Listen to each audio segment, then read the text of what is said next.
은평구가 편백나무 숲을 만들겠다며 기존에 있던 멀쩡한 나무를 300그루나 베어내 논란이 일고 있습니다. 양천구 신정수정아파트 재건축 정비사업 건축계획안이 서울시 건축위원회 심의를 조건부 통과했습니다. 이번 심의 통과로 신정수정아파트는 용적률이 300% 가까이 적용돼 21층 규모의 공동주택으로 탈바꿈합니다. 고금리 여파에 전국 집값이 맥을 못 추고 있습니다. 정부가 규제 완화 카드를 꺼냈지만 시장은 요지부동인데요. 부동산 가격의 날개 없는 추락, 바닥은 어디까지일지 알아봤습니다. 은평구가 구민생활과 밀접한 현안 사업에 대응하기 위해 89억 원 규모의 올해 첫 추가 경정 예산안을 편성해 구의회에 제출했습니다. 이번 추경은 취약계층 사회 안전망 구축, 문화체육시설 확충 등에 두고 편성됐습니다.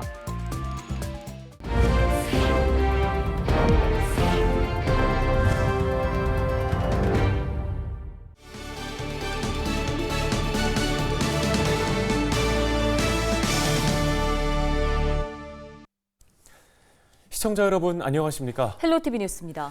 은평구가 편백나무 숲 조성 사업을 추진하면서 기존에 있던 나무를 베어냈는데요. 이를 두고 환경단체가 반발하고 나섰습니다. 네, 이들은 숲을 원래의 모습으로 되돌려 놓으라고 요구하고 있습니다. 손성희 기자입니다. 은평구 신사동 봉산입니다. 인부들이 새 나무를 심기 위해 나무 뿌리를 제거하고 있습니다. 곳곳엔 잘려나간 나무 밑동이 덩그러니 놓여 있습니다. 은평구가 봉산에 편백나무 힐링 숲을 조성하겠다며 원래 있던 나무를 베어낸 겁니다. 은평구는 이곳에 편백나무 약 500그루를 심을 계획입니다. 편백나무 숲을 조성해 미세먼지를 줄이고 주민들에게 산림 치유 공간을 제공한다는 구상입니다. 환경단체는 은평구가 숲을 만들겠다며 300그루가 넘는 나무를 베는 어처구니 없는 일을 자행하고 있다며 비판하고 나섰습니다. 기존에 참나무 한 100여 그루, 그다음에 팥배나무 한 80그루, 그다음에 아카시나무 포함해서 한 306그루가 살고 있었던 공간이거든요. 여기를 지금 다 잘라버린 거예요. 달리 이야기하면 숲을 파기시킨 거죠. 인위적으로 숲을 만들기 위해 다양한 나무가 어우러진 자연림을 없애는 것은 기후위기 시대의 탄소 흡수원을 파괴하고 생물 다양성을 훼손하는 일이라며 사업 백지화를 요구하고 있습니다. 모든 숲은 힐링의 서비스를 제공해줘요. 모든 나무는 정도의 차이는 있지만 전부 피톤치드를 발산을 합니다. 편백나무 자체는 원래 나무지방이나 일본같이 좀 다습한 지역에서 잘 자라는 나무거든요. 여기에서는 자생하는 나무가 아니에요. 그런 나무를 갖다 심어 놓으면 그것 자체도 건강에 잘 못 자랄 뿐만 아니라 기존에 다양한 수목이 살고 있는 공간을 없애버리고 편백나무 한 종으로 단순림이라고 이야기하잖아요. 인공림으로 조성해 놓으면 나중에 관리 측면에서 굉장히 어려울 뿐만 아니라 이에 대해 은평구는 편백은 피톤치드를 많이 발생하면서 탄소 저감 능력이 높은 나무라며 사업을 계속 추진한다는 입장입니다. 편백나무 숲 조성 사업에 대한 주민 만족도도 높다고 설명했습니다. 다만 편백나무를 비롯해 참나무류와 팥배나무 등 여러 종류의 나무를 심는 방안을 검토할 예정이라고 밝혔습니다. 헬로티비 뉴스 손성혜입니다. 다음 소식입니다. 양천구 신정수정아파트 재건축 정비사업 건축계획안이 서울시 건축위원회 심의에서 조건부로 통과됐습니다. 이번 심의 통과로 신정수정아파트는 용적률 299.92%를 적용해 지하 3층, 지상 21층 규모의 공동주택으로 탈바꿈할 예정인데요. 전체 276세대 중 28세대는 공공주택으로 조성됩니다. 단지 안에는 어린이집과 경로당, 주민운동시설 등 부대시설이 마련됩니다. 양천구는 향후 조합 측의 심의 결과 보완을 거쳐 사업 시행 계획 인가 절차가 진행될 예정이라고 밝혔습니다.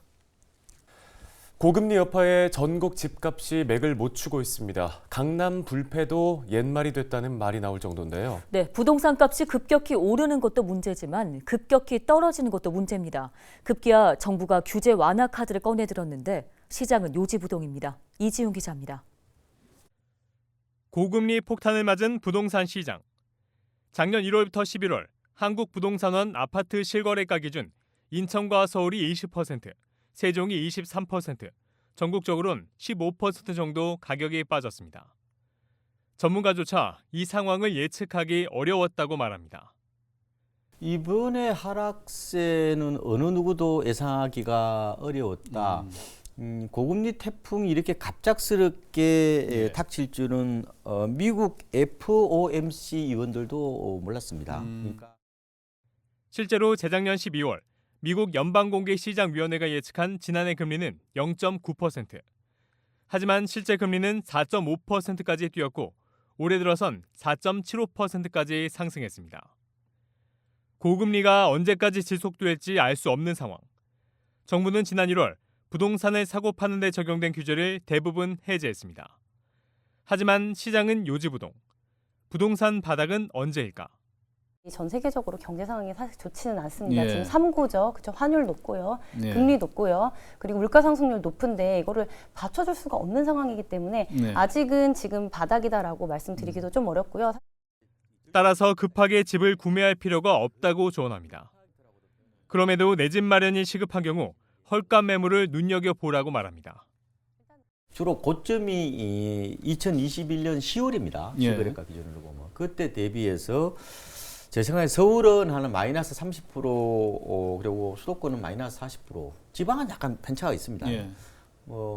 역시 한 30%, 한 40% 정도에 떨어진 단지들 모아다가 베이스 캠프를 치는 거죠. 예. 거기에 마음에 드는 매물을 좀 골라서 내 집 마련해 보는 방법이 있고요. 네. 특집 헬로 이슈 토크는 박원갑 KB국민은행 수석부동산 전문위원과 하정민 전주대 부동산 국토정보학과 개건 교수를 초대해 올해 부동산 시장을 전망해봅니다. 헬로티비 뉴스 이지훈입니다. 은평구가 구민 생활과 밀접한 현안 사업에 대응하기 위해 89억 원 규모의 올해 첫 추가 경정 예산안을 편성해 구의회에 제출했습니다. 이번 추경 예산은 취약계층 사회 안전망 구축, 문화체육시설 확충, 도시 재개발, 재난 안전에 중점을 두고 편성됐는데요. 저소득 취약계층 사회 안전망 구축 분야에는 14억 원이 편성됐는데 은평형 한시 긴급 복지 지원 사업, 중장년 1인 가구 음료 배달 확대 등 복지시설 운영비 추가 지원 등의 예산이 담겼습니다. 문화체육시설 인프라 확충 분야에는 29억 원이 편성됐으며 은평 청여울 수영장 운영, 창릉천 공원부지 다목적 구장 조성, 이호철 복합 문화시설 조성 사업 예산 등이 반영됐습니다. 도시 재개발 분야에는 공동주택 재난안전관리 시스템 도입과 도로 확충 등 재개발 관련 용역 등에 필요한 예산 37억 원이 편성됐습니다. 이번 추경 예산은 오는 20일부터 열리는 은평구의회 임시회 예산결산특별위원회 심의를 거쳐 24일 본회의에서 최종 확정됩니다.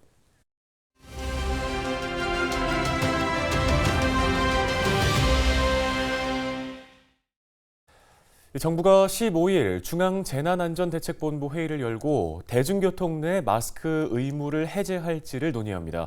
이르면 20일부터 대중교통에서의 마스크 의무 착용이 없어질 것으로 보이는데요. 네, 관련 내용을 KMI 한국의학연구소 신상엽 상임연구위원과 함께 이야기 나눠보겠습니다. 자, 먼저 이 대중교통에서의 마스크 착용 의무가 권고로 바뀔 것으로 보입니다. 시기가 좀 적절하다고 보십니까? 마스크 착용의 그 감염 예방 효과는 그 착용하고 있는 동안은 백신보다 더 강력합니다. 그래서 이러한 완화 정책은 좀 피해 최소화의 타이밍에 좀 조심스럽게 진행돼야 된다고 생각을 하고요. 그럼 피해 최소화의 타이밍은 적어도 좀 두 가지 조건을 만족하면 좋다고 생각을 하는데요. 하나는 이런 이렇게 변경된 정책이 새로운 유행을 한번 겪으면서 큰 영향이 없다는 걸 확인하는 게 중요할 것 같고요. 또 하나가 이런 정책 변경 당시가 유행 확산세가 아니고 의료 시스템 여력이 충분해서 혹시라도 확진자가 늘어나도 의료 시스템에 부하가 없는 게 중요합니다. 실제로 이제 작년 2022년 9월에 실외 마스크 의무화 해제를 하고 이제 7차 유행을 겪으면서 그 바뀐 정책이 큰 영향이 없고 의료 시스템에 부하를 주지 않는다는 걸 확인을 했기 때문에 사실 올해 1월 30일에 실내 마스크 의무화를 그 일부를 제외하고는 권고로 바꿀 수 있었거든요. 근데 지금 아직 뭐 시간이 한 달 반 정도밖에 되질 않았는데 지금 개인적으로는 3, 4월에 뭐 7차보다 규모가 클지 작을지 뭐 이런 건 모르지만 8차 유행이 아마 시작이 될 거라고 생각을 하고 있습니다. 그러니까 이번 1월 달에 바꾼 정책은 그 8차 유행을 겪으면서 크게 유행에 영향을 주지 않고 의료 시스템의 부하에도 큰 문제가 없다라는 그런 상황에서 어찌 보면 정책 변경을 하는 게 가장 안전하다고 생각을 합니다. 근데 뭐 지금 그 실내 마스크 의무화가 이제 남아 있는 게 지금 사실 감염 취약 시설 중에서 입소 시설, 뭐 의료기관, 뭐 대중교통 요 세 군데 정도인데요. 그중에서 만약에 뭐 그 이전에 뭐 이렇게 정책 변경이 필요하다 그러면 대중교통이 그나마 가장 그 고위험군들이 적게 이용하시기는 하는데 이게 결국 대중교통을 이용하는 분들을 통한 유행이 그 좀 새롭게 시작되거나 유행이 악화될 수 있는 부분들까지도 고려를 해서 정책 결정을 좀 해야 될 것 같습니다. 네, 특히나 이 코로나19 고위험군으로 분류되는 고령층의 경우에 대중교통 이용률도 높은데 좀 방역 사항으로는 괜찮을까요? 그래서 지금 코로나19의 좀 까다로운 점이 재감염이 굉장히 흔하고 재감염되었을 때도 뭐 이렇게 가볍게 앓고 지나가는 게 아니라 일부 집단에서는 재감염 시 증상이 훨씬 심하고 사망률도 높게 나타납니다. 그래서 사실은 어찌 보면 코로나19에 안 걸리는 게 최선인데 대중교통은 뭐 다 아시겠지만 산밀에 밀접한 공간에서 밀접 접촉을 할 수 있는 그런 구조이기 때문에 이 대중교통을 인한 그런 코로나19 감염 빈도가 그런 자율화가 됐을 때 늘어날 가능성도 높습니다. 그래서 이 대중교통 내 마스크 착용이 의무에서 권고로 바뀌더라도 이게 이제 말 그대로 권고기 때문에 뭐 마스크를 쓰는데 특별히 문제가 없는 분이 아니라면 그냥 평소대로 그 대중교통에서는 마스크를 쓰고 다니시는 걸 권고드리고요. 이 대중교통 내 환기나 이런 다른 그런 감염을 낮추는 요소들에 대해서도 좀 더 신경을 써야 될 것 같습니다. 네, 방역 완화와 함께 보다 정밀하고 효율적으로 고위험군을 보호하기 위해선 그럼 어떤 대책들이 함께 병행돼야 할까요? 사실 뭐 누구나 코로나19에 종식을 바랬지만 사실 현실적으로는 불가능한 상황이고요. 좋던 싫던 이 코로나19랑 공존하면서 살아야 되는데 그렇다 그러면 그냥 피해를 입으면서 공존하면 안 되고 피해 최소화를 하면서 이제 공존을 해야 됩니다. 그런데 이제 그 일반 뭐 건강하신 분들은 좀 괜찮지만 감염 취약 시설에 있는 분들, 뭐 의료기관에 있는 분들 이런 고위험군들 같은 경우는 아무리 백신과 치료제를 사용을 해도 모두 생명을 구할 수 있는 게 아니기 때문에 그 일반 국민과는 다른 사회적 거리두기 수준, 백신 정책, 마스크 정책 이런 걸 좀 별도로 핀셋 운영을 해야 될 것 같고요. 젊은 분들 같은 경우도 뭐 보통은 앓고 잘 회복을 하시긴 하지만 지금 해외 연구에 의하면 이 코로나19에 걸린 후에 롱 코비드라는 그런 장기 후유증이 10에서 40%가 생기는데 이게 걸릴 때마다 계속 같은 비율로 생깁니다. 그러니까 이렇게 계속 앓다 보면 결국은 이 롱 코비드 때문에 모든 국민들이 고생하게 될 수도 있거든요. 그래서 젊은 분들도 그냥 코로나19 앓고 지나가면 괜찮겠지 생각하실 게 아니라 감염 위험이 있는 곳에서는 자율적으로 마스크 착용을 해주시고 이런 개인위생에도 신경 써주시고 이렇게 피해를 최소화하면서 공존하는데 그런 노력을 해주시면 좋을 것 같습니다. 네, 알겠습니다. 말씀 여기까지 듣겠습니다. KMI 한국의학연구소 신상엽 상임연구위원이었습니다.